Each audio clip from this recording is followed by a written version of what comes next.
Hello students, कैसे हैं आप सब। आई होप आप बहुत अच्छे होंगे। एंड क्लास 11 का माइक्रो इकोनॉमिक्स का सारे चैप्टर अपलोड हो चुके हैं, जाके देख लेना। ठीक है, जो भी स्टूडेंट अभी नए 11th में आने वाले हैं, बोर्ड्स के बाद कॉमर्स लेने की सोच रहे हैं, तो वो लोग भी ये वीडियोस देखना। और मैं जो आप लोगों से कुछ इन्फॉर्मेशन है जो शेयर करना चाहती हूँ, कल ही इकोनॉमिक्स का पेपर था, यानी कि गवर्नमेंट स्कूल का था, प्राइवेट का ऑलरेडी मैंने टेलीग्राम पे अपलोड करा हुआ है। इसकी वीडियो मैंने यूट्यूब पे भी डाली हुई है, उसको भी अच्छे से, और कुछ इंपॉर्टेंट क्वेश्चंस भी बताए थे, यानी इंपॉर्टेंट टॉपिक बताए थे, जो मैंने कहा भी था कि यहाँ से इतना इतना आएगा, ये करके चले जाना, बहुत अच्छे मार्क्स आएंगे डेफिनेटली। जिन भी स्टूडेंट्स ने ऑफलाइन क्लासेस लिया, ऑनलाइन क्लासेस लिए, वो बहुत खुश थे।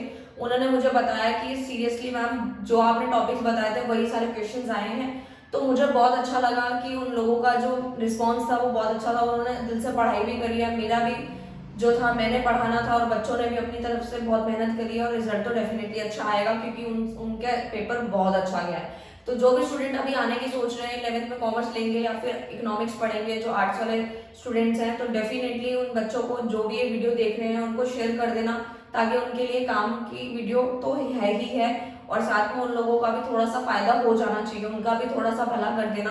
ठीक है, शेयर कर दो प्लीज, और ज़्यादा से ज़्यादा लाइक शेयर कमेंट्स तो करते रहना, ताकि आप लोगों के लिए और अच्छी अच्छी इन्फॉर्मेटिव वीडियोस तो मैं बनाती रहूँ। ठीक है, तो इलास्टिसिटी ऑफ डिमांड आज हम पढ़ेंगे। ठीक है, ये क्लास 11th के लिए भी है, और सीयूईटी की जो तैयारी करें उनमें से भी ये टॉपिक पूछा जाएगा पेपर में। तो स्टार्ट करते हैं। इलास्टिसिटी ऑफ डिमांड हम पढ़ क्यों रहे हैं। देखो, इलास्टिसिटी ऑफ डिमांड को पढ़ने से पहले हम ये समझ लेते हैं कि डिमांड चैप्टर में हमने पढ़ा कि जब कोई कंज्यूमर होता है, अगर वो किसी भी चीज का प्राइस बढ़ने की वजह से अपनी डिमांड को कम करता है, ठीक है, और अगर प्राइस कम होता है तो डिमांड को बढ़ा देता है, तो डेफिनेटली डिमांड में हमने बस ये समझा कितना कम करता है, कितना बढ़ाता है डिमांड को, वो हम इलास्टिसिटी ऑफ डिमांड में देखेंगे, एग्जैक्ट नंबर में देखेंगे कितना कम और कितना ज्यादा कर देता है। ठीक है, तो तीन तीन मेथड्स हैं इसके। पहला है price elasticity, second one is cross elasticity, third one is income elasticity. Okay, price elasticity class 11 के स्टूडेंट्स को पढ़ना है। जो जो मैं टॉपिक कराऊंगी साथ साथ बताती जाऊंगी, सीयूईटी का क्या पढ़ना है और 11th वालों को क्या पढ़ना है। ठीक है, अभी जो पढ़ा रही हूँ वो दोनों में पूछा जाएगा। प्राइस इलास्टिसिटी में क्या है, percentage change in price upon में परसेंटेज चेंज इन डिमांड। ये भी फॉर्मूले के थ्रू क्वेश्चन करके देखेंगे। ठीक है, डेल्टा मतलब चेंज होता है। ओके, उसके बाद होता है क्रॉस इलास्टिसिटी। क्या होता है, इसके अंदर सब्स्टिट्यूट एंड कॉम्प्लीमेंट्री गुड्स देखे जाते हैं, बस ये सिर्फ नॉलेज के लिए पेपर में नहीं आएगा। इनकम इलास्टिसिटी में क्या आता है, percentage change in demand upon में percentage change in consumer income. ठीक है, तो उन दोनों को डिवाइड देंगे तो you can find out the income elasticity. Okay, अब हमें पढ़ना है जो मेन, जो हमारे पेपर में पूछा जाएगा। ठीक है, जो 1 मार्क क्वेश्चन जहां से बनेगा वो भी साथ में बताऊंगी। Percentage method, flux method, proportionate method, mathematically method, चारों एक ही मेथड है, बस इसके नाम अलग अलग है। ठीक है, पेपर में 1 मार्क क्वेश्चन यहीं से रेडी हो जाएगा कि परसेंटेज का अनदर नेम क्या है, फ्लक्स मेथड है, प्रोपोर्शनेट है, मैथमेटिकली है। ठीक है, तो ये सारे नाम याद करके जाना, यहाँ से 1 मार्क क्वेश्चन बनेगा। और ये किसने दिया था, प्रोफेसर मार्शल ने दिया था। यहाँ से भी क्वेश्चन पूछा जा सकता है। ओके, अब जल्दी से इलास्टिसिटी के फॉर्मूले को पढ़ते हैं। डेल्टा क्यू, डेल्टा मतलब देखो, ये छोटा सा जो ट्राइंगल बनाया मैंने यहाँ पे, इसका मतलब होता है, इसको बोलते हैं डेल्टा है। ठीक है, जिसका मतलब होता है चेंज। आप लोग लिख लीजिए। ठीक है, delta Q by delta B into P by Q. ठीक है, ये हमारा फॉर्मूला है। अब ये मैंने क्वेश्चन लिखा है, जब भी आपका क्वेश्चन आया, वैसे तो मैंने इसको शॉर्ट वीडियो में भी बताया था, क्विक रिवीजन में आपके लिए काम करेगा, लेकिन अभी थोड़ा डिटेल में पढ़ लो तो आपको ज्यादा बेनिफिट देगा। ओके, तो जैसे क्वेश्चन ये था कि पहले डिमांड 4 रुपए थी। ठीक है, यानी 4 यूनिट्स थी। ठीक है, 4 यूनिट्स। ओके, प्राइस को ले लेते हैं रुपीज में, डिमांड को ले लेते हैं यूनिट्स में। ओके, जैसे पहले क्या था, डिमांड थी 4 यूनिट्स। ठीक है, अब जो है डिमांड बढ़ के 5 यूनिट हो गई है। पहले प्राइस 10 रुपए था, अब कम होके 8 रुपए हो गया। भाई जाहिर सी बात है, डिमांड कब बढ़ती है, जब प्राइस कम हो जाता है। ठीक है, इनवर्स रिलेशन होता है दोनों के बीच में, यानी कि नेगेटिव रिलेशन होता है, एक बढ़ता है तो दूसरा कम होता है, अगर दूसरा बढ़ता है तो पहला कम हो जाता है, तो इनवर्स रिलेशनशिप इसको कहते हैं। ओके, अब हम समझते हैं कि जैसे डिमांड का मैंने आपको बताया, ये हमारा क्वेश्चन है। ठीक है, क्वेश्चन को फॉर्मूले में पुट करेंगे और आंसर निकाल लेंगे। ठीक है, पहले मैं आपको जो थोड़ा सा बुक का मेथड है वो बता देती हूँ, उसके बाद मैं अपना मेथड बताऊंगी जो कि बहुत सिंपल है। आपको जो अच्छा लगे आप वो वाला कर सकते हैं, थोड़ा बहुत चेंज है, वैसे फॉर्मूला सेम ही है मेरा जो मैं बताऊंगी, बट शॉर्ट ट्रिक रहेगी। ठीक है, तो अब बुकिश का थोड़ा देख लेते हैं, यानी बुक के अकॉर्डिंग ये सब मैंने लिखा है आप लोगों को समझाने के लिए। ठीक है। छोटा ट्राइंगल जो है इसको बोलते हैं डेल्टा, मतलब चेंज होता है, ठीक है। डेल्टा क्यू मतलब चेंज इन क्वांटिटी डिमांड है। P1 क्या होता है, न्यू प्राइस होता है। डेल्टा P मतलब होता है चेंज इन प्राइस। Q1 मतलब न्यू क्वांटिटी डिमांड है, P मतलब इनिशियल प्राइस है, Q मतलब इनिशियल क्वांटिटी है। ओके, मैंने ये सारी चीजें लिखी हैं, आप लोग स्क्रीनशॉट लेना चाहते हो तो ले लेना, ठीक है। और साथ में आप लोगों को नोट चाहिए तो वो आपको टेलीग्राम पे मिल जाएंगे, मेरे टेलीग्राम चैनल ज्वाइन कर लेना, डिस्क्रिप्शन में लिंक मैं दे दूंगी। अब क्वेश्चन को पढ़ना स्टार्ट करते हैं। सबसे पहले हम लिखते हैं डेल्टा, यानी कि अब हम फॉर्मूला लिख लेते हैं। सबसे पहले delta Q by delta P into P by Q, ये तो हो गया हमारा फॉर्मूला, ठीक है। अब हमें क्वेश्चन करना है, तो देखो हमें क्या करना है, क्वांटिटी में कितना चेंज आया है, ठीक है, यानी क्वांटिटी डिमांड में कितना चेंज आया है। तो आपको नीचे से ऊपर माइनस करो तो आपका चेंज कितना आ रहा है, देखो 1 का चेंज आया, लिख दिया मैंने। फिर आपको प्राइस में कितना चेंज आया, 8 माइनस 10 हो गया, -2 का चेंज आया, यानी 2 का चेंज आया, मल्टीप्लाई पी मतलब इनिशियल प्राइस और इनिशियल क्वांटिटी, मतलब ये होता है कि जो पहले था, तो पहले 10 रुपए था प्राइस और पहली वाली डिमांड 4 रुपए, 4 यूनिट्स थी, सॉरी, ठीक है, कितनी थी, 4 यूनिट थी। ओके, तो इनिशियल प्राइस हमारा 10 था और हमारा इनिशियल क्वांटिटी डिमांड कितना है, 4 था। ओके, अब इसको सॉल्व करते हैं। देखो 2 तो इससे कैंसिल आउट हो गया, ओके, 2 5 जा 10 हो गया। अब हमारे पास क्या बचा, 5 बचा और 4 बचा, यानी कि ये बचा, ठीक है। अब इसको सॉल्व करेंगे, डिवाइड करेंगे तो आ जाएगा -1.25। ओके, आप लोग सोचेंगे कि इलास्टिसिटी निकाल रहे हैं और माइनस में आंसर आया, तो क्या ये गलत है? तो ये गलत नहीं है, नेगेटिव इसलिए आता है क्योंकि इन दोनों के बीच में कैसा रिलेशन है, नेगेटिव रिलेशन है, इसको इग्नोर भी कर सकते हैं। तो आपका आंसर -1.25 है, यानी कि इलास्टिसिटी हमने कैलकुलेट कर लिया है। ईडी कितना आ रहा है, ईडी इज इक्वल टू -1.25। ऐसे ही आपका हर एक क्वेश्चन सॉल्व हो जाएगा। ओके, बहुत सिंपल था ये, आप यही फॉर्मूला लगाना, आपकी प्राइस इलास्टिसिटी निकल जाएगी डेफिनेटली। ओके, उसके बाद हम जो पढ़ते हैं, दूसरा मेथड पढ़ते हैं, एक्सपेंडिचर मेथड, ठीक है। ये सीयूईटी के पेपर में आएगा, ठीक है। क्लास 11 के बच्चों से ये पूछा जा सकता है एक आध क्वेश्चन, बट ज्यादा इंपॉर्टेंट है सीयूईटी के एग्जाम में कि एक्सपेंडिचर मेथड को एक और नाम से भी जाना जाता है, आप लिख लीजिए, इसको हम आउटले मेथड भी कहते हैं, आउटले मेथड, ठीक है। आप ये चीज लिख लीजिए, ठीक है, यहाँ से भी बनना क्वेश्चन बन जाता है। देखो एक्सपेंडिचर मेथड होता क्या है, इसके अंदर कोई न्यूमेरिकल क्वेश्चन करना नहीं है, सिर्फ 3 चीजें समझनी है। और एक्सपेंडिचर मेथड यानी outlay method, total expenditure method है ये, तो आउटले मेथड भी इसको कहते हैं। और ये बहुत सिंपल है, ठीक है, इसमें कुछ नहीं करना होता। बेसिकली मैं यहाँ पे थोड़ा सा रब कर रही हूँ, यहाँ पे लिख दूंगी मैं, यहाँ पे आपको थोड़ा समझाने के लिए मैं सॉल्व कर दूंगी। ओके, सॉल्व तो क्या ही करना है, बस इसको जो जस्ट हमें समझना है। ओके, तो देखते हैं। तो देखो एक्सपेंडिचर मेथड में क्या होता है, responsiveness of demand in relation to change in price. Okay, इसके अंदर बेसिकली ये देखा जाता है कि अगर प्राइस बढ़ रहा है या प्राइस कम हो रहा है तो एक्सपेंडिचर पे कितना फर्क पड़ रहा है। यानी कि कंज्यूमर जब मार्केट में कुछ सामान लेने जाता है और किसी भी गुड का प्राइस बढ़ता है या कम होता है, तो एक्सपेंडिचर पे यानी उनके खर्चे पे कोई इफेक्ट पड़ता है या नहीं, उसको मेजर करने के लिए हम expenditure method, total expenditure method हम लोग पढ़ रहे हैं, ठीक है, पढ़ रहे हैं, ठीक है। अब हमें करना क्या है, जल्दी से देखते हैं। पहले वाले में ED is more than 1, ED जो है वो मोर देन 1 है, यानी कि इसमें बताया गया डिमांड जो है इलास्टिक है। क्यों? क्योंकि अगर हमारा प्राइस जो है वो कम हो रहा है किसी कमोडिटी का, जिसकी वजह से हमारा खर्चा क्या हो रहा है, बढ़ रहा है, ठीक है। यानी कि आप देख रहे होंगे, आपको अगर ये समझ नहीं आया तो ये शेड्यूल के थ्रू समझो, तभी मैंने ये शेड्यूल बनाया है, ठीक है। देखो पहले प्राइस 5 रुपए था किसी भी चीज का, सपोज ये मार्कर मान लीजिए, ठीक है, 5 रुपए से तो 5 रुपए का होगा नहीं, ठीक है, बट मानने में क्या जाता है, ठीक है। प्राइस 5 रुपए था, ठीक है, प्राइस अब आप खुद देख रहे हैं 4 रुपए हो गया, ठीक है। तो क्वांटिटी पहले कितनी थी, 100 थी, अब सस्ता हो गया, ठीक है, तो 140 हो गई क्वांटिटी डिमांड, ठीक है। तो हमें टोटल एक्सपेंडिचर निकालना है। अगर हमें टोटल एक्सपेंडिचर निकालना है तो हम लोग क्या करेंगे, सिंपल सा फॉर्मूला लगाना है हम लोगों को, quantity into price, quantity into price, तो आपका टोटल एक्सपेंडिचर निकल जाएगा।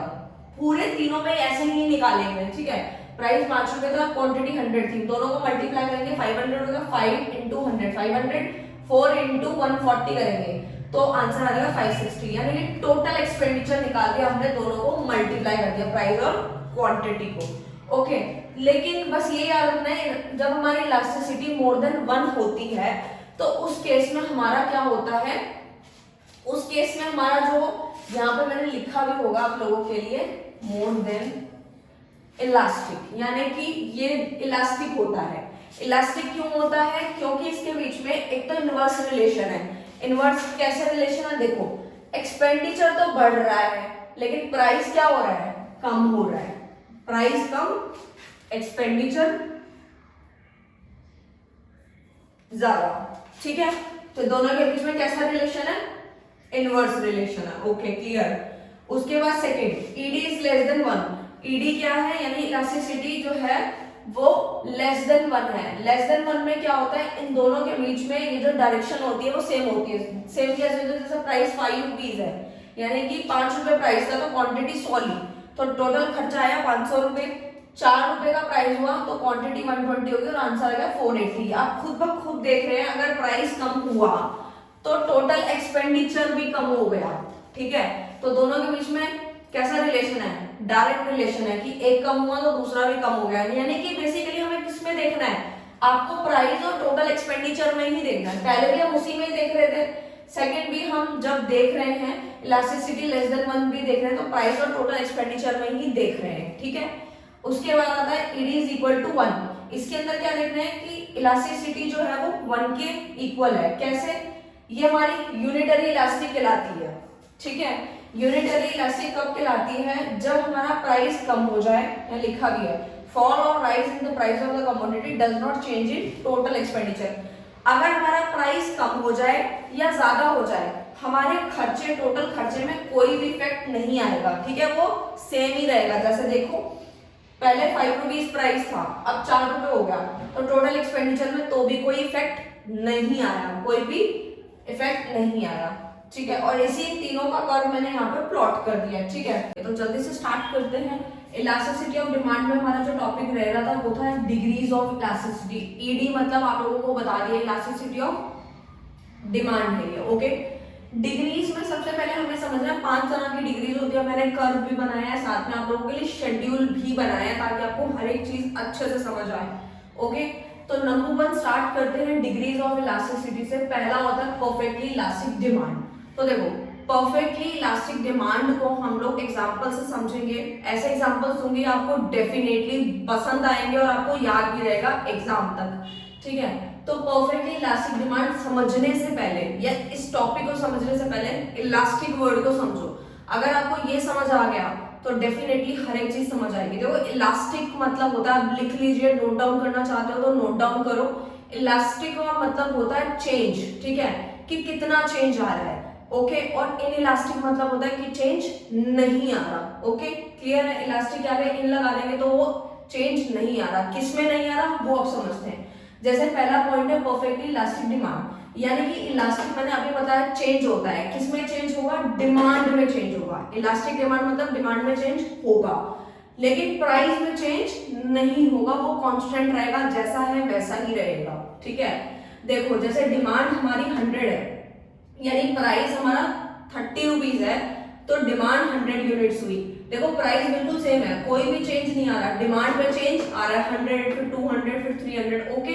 तो यानी कि डिमांड में चेंज आ रहा है, ओके, ये समझ गए। उसके बाद अब मैं इसको एग्जांपल से समझाती हूँ, जैसे कि रील्स, ठीक है। आप लोग इंस्टाग्राम चलाते होंगे, इसमें तो कुछ कहने की बात ही नहीं है, और रील्स तो आप देखते ही होंगे, इनफैक्ट बनाते भी होंगे। बहुत अच्छी बात है, आप लोग बनाइए, ये बहुत अच्छी बात है, ठीक है। तो आप लोग टैलेंटेड बच्चे हैं, मुझे पता है, ठीक है, और होना भी चाहिए। तो मैं रील्स का एग्जांपल ले रही थी, ठीक है। रील्स में किस चीज का एग्जांपल लूंगी, मैं ज्यादातर गर्ल्स का एग्जांपल लेती हूँ, आज मैं बॉयज का लूंगी, ठीक है। ऐसा कुछ नहीं है कि मैं पार्शियलिटी करती हूँ, बट आज मैं बॉयज का एग्जांपल लूंगी, ठीक है। जैसे कि मान लीजिए कि बॉयज भी रील्स बनाते हैं, ठीक है। तो मान लीजिए वो लोग रील्स बनाते हैं और उन लोगों को शर्ट्स खरीदनी होती है, ठीक है, और वो चाहते हैं कि वो हर दिन अलग अलग तरह की T shirts, printed T shirts का बहुत ट्रेंड है, वो पहन के वो लोग जो है रील्स बनाते हैं, ठीक है। तो बात यहाँ आती है, इस एग्जांपल को से कनेक्ट कर रही हूं मैं कि देखो प्राइस में चेंज नहीं आ रहा, ठीक है, बट स्टिल डिमांड बढ़ रही है। ऐसा क्यों, वो इसीलिए क्योंकि रील्स बनानी है और अलग अलग टी शर्ट्स पहनकर बनानी है, ठीक है। अगर दिन में 2 रील्स बन रही हैं तो ठीक है, अगर मेरा फ्रेंड भी रील्स बना रहा है तो मैं भी और अच्छी टी शर्ट्स पहन के बनाऊँ। तो एग्जाम्पल आपको समझ आ गया होगा और क्लियर होगा कि प्राइस में कोई चेंज नहीं है, बट स्टिल हम डिमांड को बढ़ा रहे हैं। तो एग्जाम्पल क्लियर है। और इसका जो कर्व होगा वो कैसे बनेगा आप देख सकते हैं, मैंने बनाया हुआ है यहाँ पर, जो कि इलास्टिसिटी तो इसमें इन्फिनिटी होगी, क्योंकि इन्फिनिटी इसीलिए होती है कि जब प्राइस में चेंज ना आए और डिमांड में चेंज आता ही रहे, तो इलास्टिसिटी ऑफ डिमांड इन्फिनिटी होती है। और ये हॉरिजॉन्टल स्ट्रेट लाइन होती है और पैरेलल टू एक्स एक्सिस होती है। आप देख सकते हैं पैरेलल टू एक्स एक्सिस, ना तो ये बढ़ रही है ना तो ये घट रही है, तो पैरेलल टू एक्स एक्सिस ही बनेगी। नंबर 2 है परफेक्टली इनइलास्टिक डिमांड। इनइलास्टिक मतलब इलास्टिक यानी कि डिमांड में चेंज क्या है, अभी मैंने आपको बताया डिमांड में चेंज नहीं आएगा, क्योंकि इलास्टिक मतलब चेंज और इनइलास्टिक मतलब चेंज नहीं। तो किसमें नहीं, डिमांड में चेंज नहीं आएगा। देखो डिमांड अब सेम है, ठीक है, और प्राइस कैसा है, प्राइस चेंज हो रहा है। इसका एग्जांपल भी इसी से कनेक्ट कर देती हूं मैं कि रील्स जब बना ही रहे हैं, ठीक है, तो अब देख रहे हैं कि प्राइस बढ़ता जा रहा है, टी शर्ट्स का प्राइस बढ़ता जा रहा है, बट जितनी डिमांड पहले कर रहे थे बॉयज आज भी वो उतनी ही कर रहे हैं, उसमें कोई चेंज नहीं ला रहे, क्योंकि रील्स बनानी है और अच्छी टी शर्ट्स पहन के बनानी है। तो इसका एग्जांपल आई होप आपको परफेक्टली इलास्टिक डिमांड का क्लियर हो गया होगा। इसमें इलास्टिसिटी 0 रहती है, क्योंकि आप जितनी मर्जी प्राइस को बढ़ा लो डिमांड को इफेक्ट नहीं पड़ने वाला, क्योंकि रील्स का एग्जांपल बहुत अच्छा दिया मैंने आपको, जो कि हमारा कैसे बनता है curve, parallel to Y axis बनता है। ओके क्लियर है। नंबर 3 हाईली इलास्टिक डिमांड का मतलब होता है मोर इलास्टिक। मोर इलास्टिक का अभी समझते हैं हम लोग, जैसे प्राइस है, ठीक है, अभी मैं बॉयज वाला का एग्जांपल दूंगी, ठीक है, पहले schedule then example then curve. Okay highly elastic demand में मतलब मोर इलास्टिक, यानी कि ED more than 1। More than कब 1 होती है, जब हमारा प्राइस अगर 20 रुपए है, डिमांड 100 है, और प्राइस फिर क्या हो गया, कम हो गया, और डिमांड क्या है हमारी बढ़ गई। अब मैं आपको परसेंट के थ्रू भी समझा दे, तो काफी सारे बुक्स में परसेंट के थ्रू भी लिखा हुआ है, तो वो भी समझा देती हूँ मैं, कोई दिक्कत की बात नहीं है। अगर हमारी डिमांड देखो बिल्कुल 100% से बढ़ रही है, ठीक है, लेकिन प्राइस हमारा क्या हो रहा है, 50% से कम हो गया, आप ऊपर से नीचे देखो कंपैरिजन कर पाओगे, 100 से 200 हो गया, मतलब 100% बढ़ गई हमारी डिमांड। लेकिन अगर प्राइस 20 था अब 10 हो गया, यानी कि प्राइस 50% से कम हो गया, ठीक है। इसका एग्जांपल मैंने पार्टी लिया है। ओके पार्टी कैसे, मोर इलास्टिक कैसे, इसका जो कर्व है वो फ्लैटर है, फ्लैटर बनता है, जैसे कि आप देख पा रहे हैं यहाँ पे फ्लैटर है ये, ठीक है। तो मैं आपको ये समझाना चाह रही हूँ कि इसका एग्जांपल पार्टी इसीलिए है क्योंकि देखो डिमांड में कितना, प्राइस 50% ही कम हुआ है, ठीक है, और डिमांड हमने 100% कर दी। सपोज बॉयज को जाना था पार्टी में, उन्हें पता लगा कि शर्ट्स का टी शर्ट्स का प्राइस 50% कम हो गया है, या और कुछ लेने गए उसके साथ में, ठीक है, लाइक जीन्स लेने गए, वटेवर जो भी था, तो या फिर शेड से हो गए, ठीक है, तो 50% अगर प्राइस कम हुआ तो उन्होंने डिमांड कितनी कर दी, 100% कर दी। क्यों, क्योंकि एक तो पार्टी में भी जाना था, फिर रील्स भी बनानी थी, ठीक है, तो डेफिनेटली उन्होंने डिमांड फिर ज्यादा कर दी कि ठीक है भैया हम तो वैसे ही 4-5 शर्ट्स लेके जाते थे, अब आप मुझे 7-8 दे दो, ठीक है, पार्टी का भी काम हो जाएगा और रील्स भी बन के जाएगी डेफिनेटली। नंबर 4 है हमारा लेस इलास्टिक डिमांड, ठीक है, इसके अंदर क्या होता है, प्राइस हमारा कितना है 20% से जो है प्राइस जो है हमारा 50% से कम हुआ है, कितने से कम हुआ है, 50% से कम हुआ है, और जो हमारी डिमांड है वो 20% से बढ़ गई, ठीक है। आप इस चीज के अंदर एक चीज ये भी याद रखो कि प्राइस जब भी कम होता है तो डिमांड जो है वो बढ़ जाती है, किसी किसी केसेस में बढ़ती है, किसी में बहुत ज्यादा बढ़ती है, किसी में कुछ इफेक्ट ही नहीं पड़ता, ठीक है।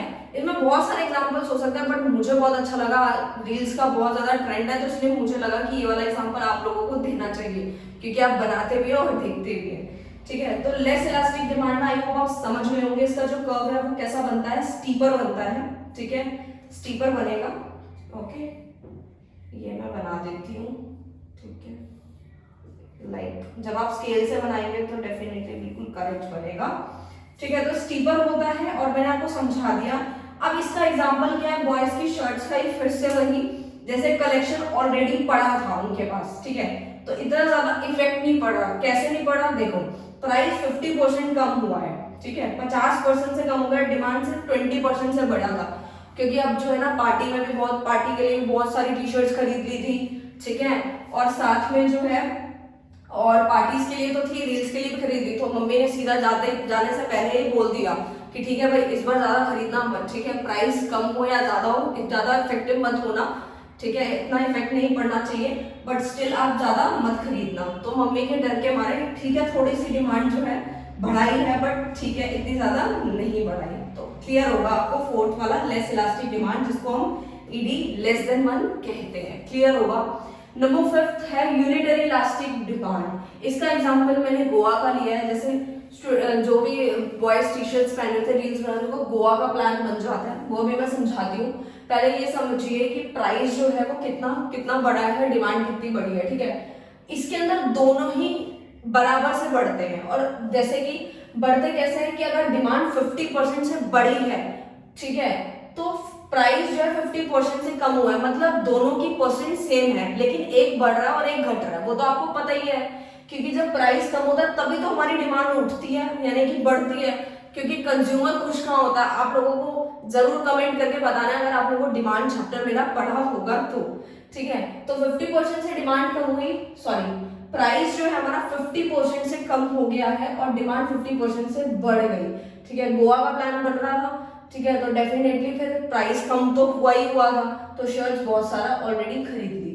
ओके, तो इसका जो कर्व होगा रेक्टेंगुलर हाइपरबोला होगा, ईडी इज इक्वल टू 1 होगा, जिसमें यूनिटरी इलास्टिक इसको बोला जाएगा।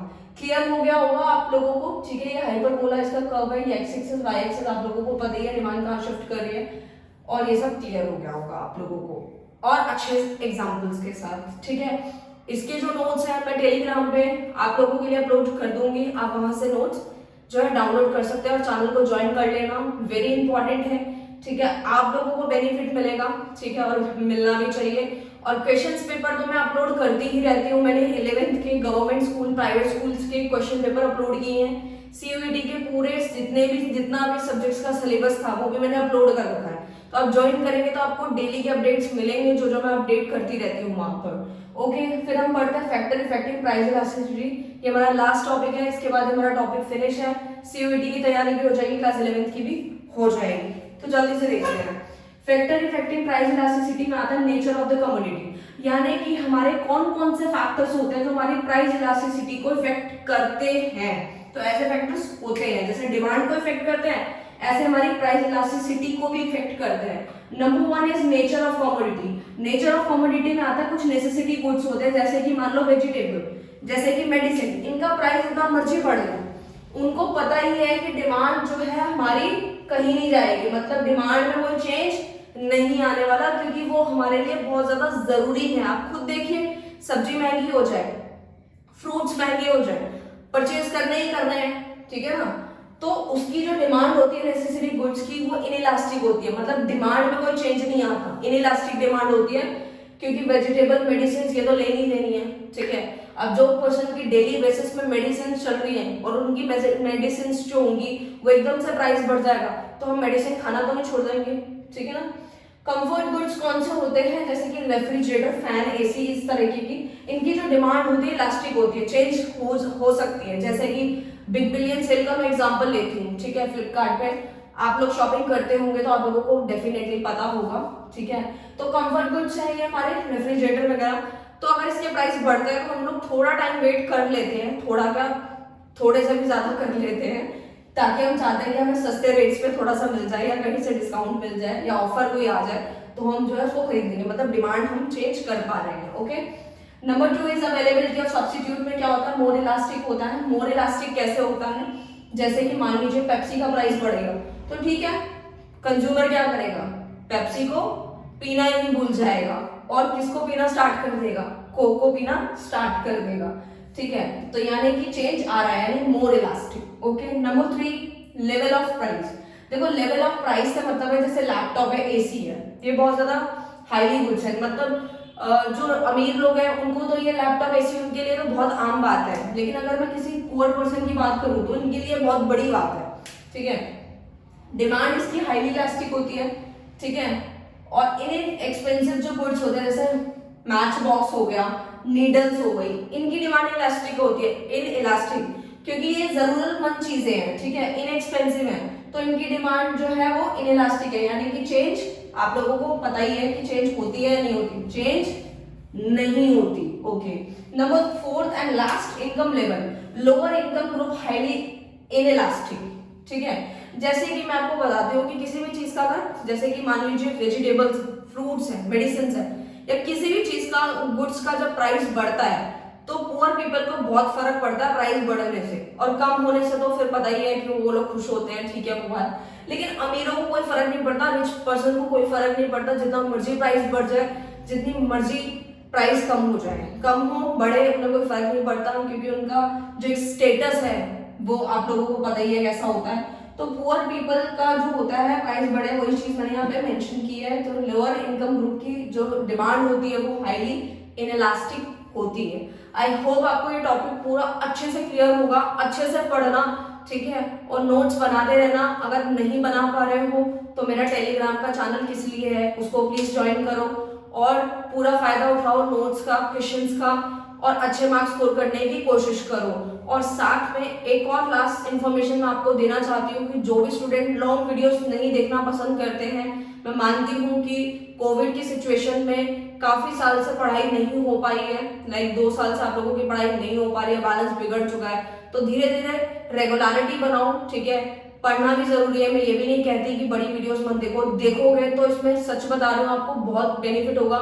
लेकिन मैंने शॉर्ट्स वीडियो भी बना रखी है, स्टैटिस्टिक की काफी वीडियोस बनाई है, 2-3 चैप्टर रहेगा, वो भी मैं पूरे कर दूंगी, ठीक है। वो जो सारे टॉपिक्स हैं आपकी क्विक रिवीजन में भी काम करेंगे। मैंने समरी की वीडियो भी बनाई है कि जो स्टूडेंट्स इतना बड़ा चैप्टर नहीं देखना चाहते, लाइक 15 मिनट का, उनके लिए मैंने 5 या 6 मिनट की समरी वीडियो भी बनाई है, आप वो भी देख सकते हैं। अगर आप वो भी नहीं देखना चाहते हैं तो डेफिनेटली मैंने शॉर्ट्स वीडियो भी बनाई है, लाइक 59 सेकंड्स में, 58 सेकंड में आपका चैप्टर पूरा कवर हो रहा है, वो भी शॉर्ट में, और क्विक रिवीजन, यानी कि पेपर से देने जाने से पहले अगर आप फॉर्मूले और मेन चीजें भी पढ़ के चले जाओ तो पास तो हो ही जाओगे।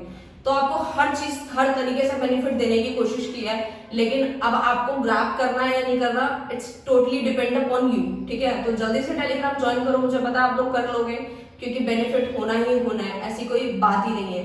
और इकोनॉमिक्स का पेपर जो मैंने इंपॉर्टेंट बताया था वो भी आया था, उसका प्रूफ भी दिया है मैंने क्वेश्चन पेपर के साथ, ठीक है। तो वो भी एक बार देख लेना वीडियो, लिंक मैं दे दूंगी, ठीक है। All the best for future.